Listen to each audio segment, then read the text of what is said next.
People don't really listen.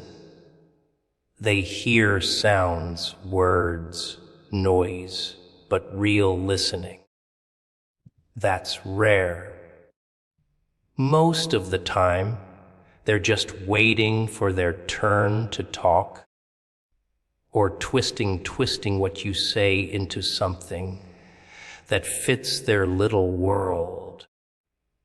And when someone actually does listen, really listens, it scares them, because deep down they know they might hear something they can't unhear, something that changes everything. That's why when I say, for God's sake, please listen, I'm not begging for your attention. I'm warning you, because what's coming isn't just another sentence to file away in your mind. It's the kind of thing that leaves a mark. Whether you want it to or not, most people hear, but never truly listen. They nod, they smile, they make the right noises, but their mind is somewhere else, somewhere safer. Because listening, really listening, means you're opening yourself up to let someone else's world spill into yours. And that's dangerous. It means letting their truth crawl into your head and make itself at home, even if it doesn't fit with the furniture you've been keeping in there. It's easier to just hear the sounds, let them bounce off your ears, and carry on believing whatever you already believed. That way nothing shifts, nothing shakes, nothing threatens the little cage you've built around your thoughts. You can tell when someone isn't listening. Their eyes are there, but their focus is gone. They're waiting for you to stop talking so they can take the stage again. They've already decided what they think, and your words are just background noise while they prepare their next line. They might even repeat some of your words back to you, just to pretend they've been paying attention. But they're not absorbing. They're filtering, trimming, reshaping your meaning into something that doesn't disturb them. And that's the trick, isn't it? People want to hear only what makes them feel comfortable. They'll cut your sentence in half if the second half makes them squirm. Listening isn't about collecting words. It's about letting the meaning hit you, letting it bruise you if it needs to. But nobody wants bruises anymore. They want soft, polished, safe. They don't want a truth that knocks the wind out of them, because then they might have to do something about it. They might have to admit they were wrong, or that the world isn't as simple as they'd hoped. So they build a filter in their head. Every word you say passes through it, and anything sharp gets caught before it can reach them. And then they say they've listened, to you, as if a censored version of your truth is the same as the real thing. The thing about real listening is it changes you. It plants something in your mind that you can't just dig out when that it becomes inconvenient. Sometimes it's a seed that grows into something better. Sometimes it's a parasite that gnaws at you until you see the world differently. Either way, you're not the same after it's in there. And that's exactly why people avoid it. They don't want to change.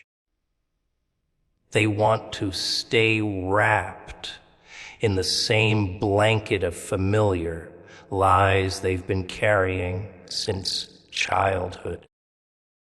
Lies about themselves, about others, about the way things work.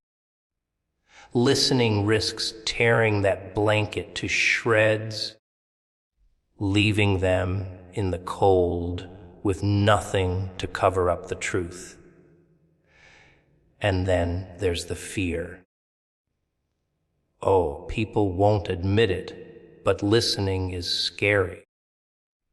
Because if you listen and understand, you're responsible for what you've heard.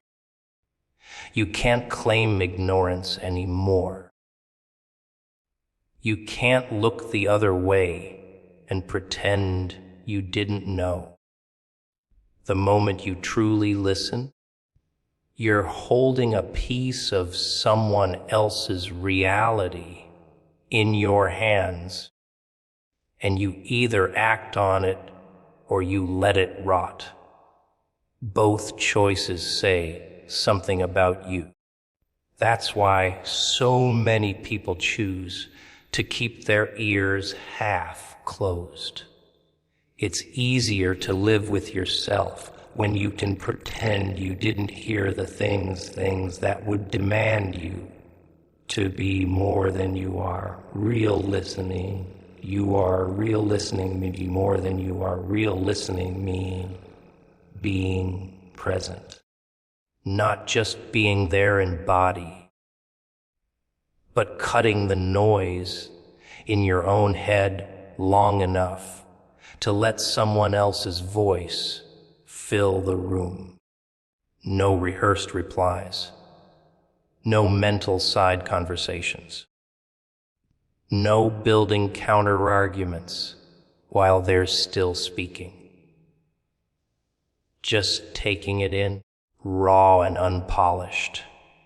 Most can't do it because they're addicted to the sound of their own thoughts. They treat conversations like battles, not bridges.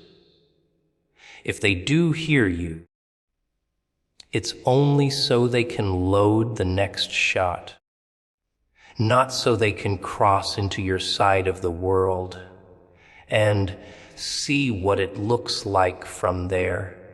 You ever wonder why the world feels so loud, yet so empty? It's because everyone's talking, but nobody's listening. Everyone's broadcasting their own little show, but nobody's tuning into anyone else's channel. And the irony is, some of the most important things ever said are lost, not because they were whispered, but because no one cared enough to truly catch them. The words float in the air, vanish into nothing, and the person who spoke them, they see it. They know they were unheard, and maybe they stop speaking altogether. Maybe the truth dies with them, all because the people around them only knew how to hear, not how to listen. Real listening can be unsettling. People think they want the truth. They think they want to hear what's real until they actually hear it. Then suddenly it's too much, too raw, too sharp around the edges. Listening isn't just about sound. It's about letting someone else's reality leak into your own. And when that reality doesn't match the one you've built for yourself, it feels like an invasion, like someone's rearranging the furniture in your mind without asking first. It's uncomfortable because once you've heard something and truly understood it, you can't unhear it. You can't tuck it neatly back into the shadows. It stays, glaring at you from the corner, daring you to pretend it's not there. That's the problem with real listening. It doesn't leave you untouched. It's not like background music you can hum along to and forget 5 minutes later. It's more like a splinter in your skin, small at first, barely noticeable. But the more you think about it, the deeper it digs, the sharper it feels. You find yourself going back to it in your head, over and over, trying to ignore it, but feeling it every time you move. That's what happens when you let words get past the surface and sink in. They become a part of you, whether you like it or not. Most people avoid that feeling. They stick to conversations that are safe, predictable, made of polite nothings and recycled opinions. They don't want to sit in the silence after a heavy sentence, when the air feels thick and their chest feels tighter. They want chatter, not weight. Noise, not meaning, because meaning forces them to confront things about themselves, about the world, that they've spent years dodging. They'd rather skate on the surface than risk drowning in the depths of someone else's truth. And here's the thing. Sometimes real listening doesn't just unsettle you, it breaks you. You hear something that makes you question everything you thought you knew. It flips the table you've been eating off your whole life. It makes you see cracks in places you thought were solid. That's the cost of listening without filters. You're gambling with the stability of your own little world. And most people aren't willing to pay that price. They want to keep the walls up, the doors locked, the curtains drawn. Listening means opening those windows and letting in a wind that could knock everything over. It's not always dramatic, though sometimes the discomfort is quieter, a slow burn instead of an explosion. You listen to someone, and you feel this shift inside you, small but undeniable. You can't pinpoint it, but you know something's different now. The way you look at a person, the way you think about a choice you made, the way you carry a certain memory. And it's not because you wanted to change. It's because you couldn't help it. That's what makes listening dangerous. It works without your permission. You open the door for a moment, and before you know it, something's slipped in and made itself at home. And let's not forget, sometimes what you hear makes you realize you've been wrong. Not just wrong in a small way, but wrong in the way you see yourself. Wrong in the story you've been telling about who you are and why you do what you do. That's the kind of wrong that rattles you to your bones. It's unsettling because it means you've been living in a version of reality that wasn't entirely real. And fixing that isn't as simple as just agreeing with the new information. It means tearing down parts of yourself and rebuilding from scratch. It means work. And people will do almost anything to avoid that kind of work. Real listening is rare because it's risky. It's not just about understanding the person speaking. It's about risking your own comfort, your own certainty, maybe even your own identity. That's why so many conversations are just people talking past each other, both terrified of actually catching what the other one is throwing. Because if they catch it, they have to hold it. If they hold it, they have to feel its weight.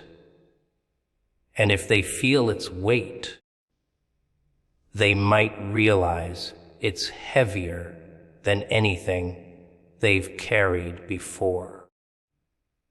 And maybe they can't set it down again. Some words change you the moment you hear them. They don't ask for permission. They don't knock politely and wait to be let in.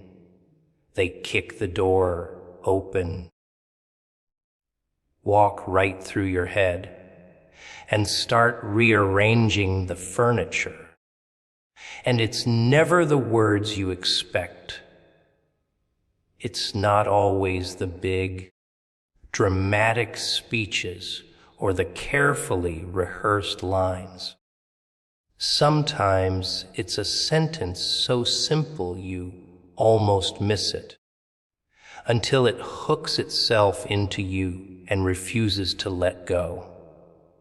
You hear it once, and suddenly there's a crack in the way you've been seeing the world, a crack that spreads no matter how hard you try to patch it up. The thing about those words is they don't fade like the others. Most of what you hear in a day evaporates before you even hit the pillow. But these, they stick. They echo. You'll be walking down the street, or lying in bed, or staring at your reflection, and there they are again. quiet, but sharp. You start thinking about them at odd hours, wondering why they landed the way they did. And you realize it's because they didn't just hit your ears, they hit your core. They slipped past all the little defenses you've built to keep yourself comfortable and safe. And now they're sitting somewhere deep where you can't just pluck them out and throw them away. It's not always pleasant. In fact, most of the time, it's the opposite. The words that change you often hurt. They feel like a blade pressed against something tender inside you.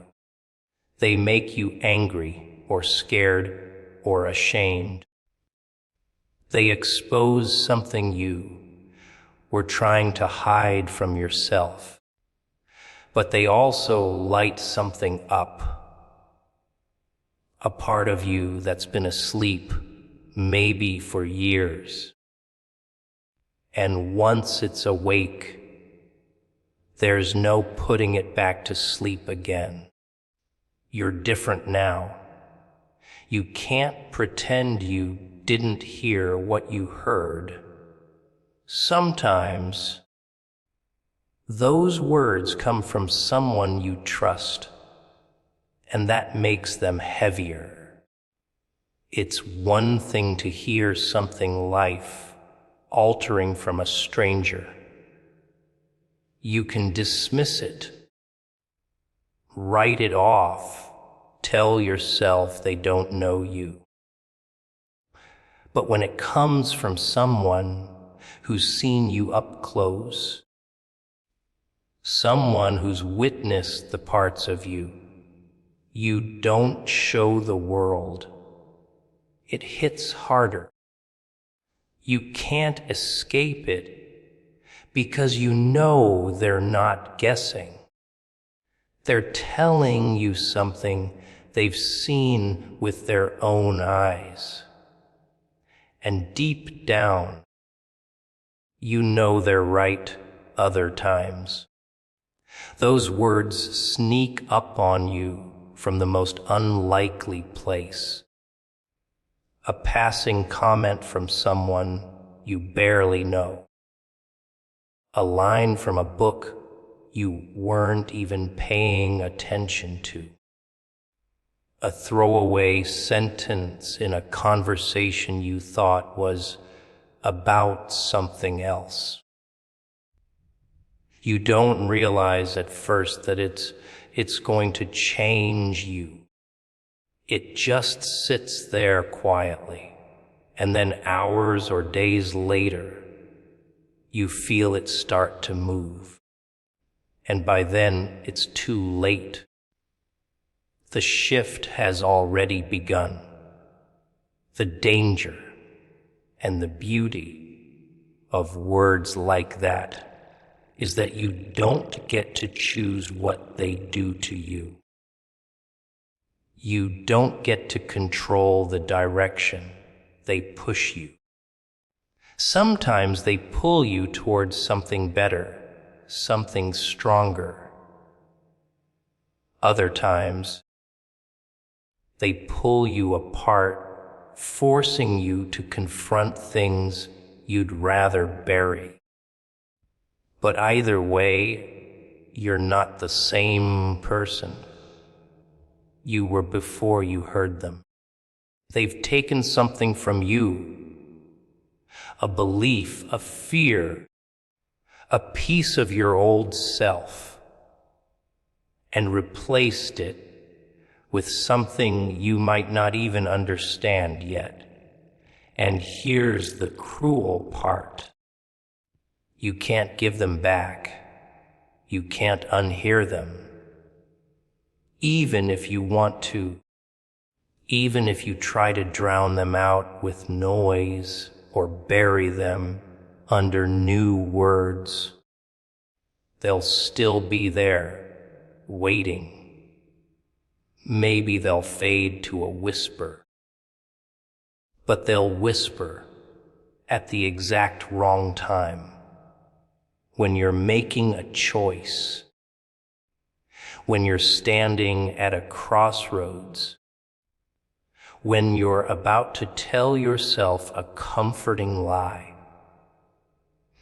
They'll be there, nudging you, reminding you that you've changed, that you can't go back to the way you were before.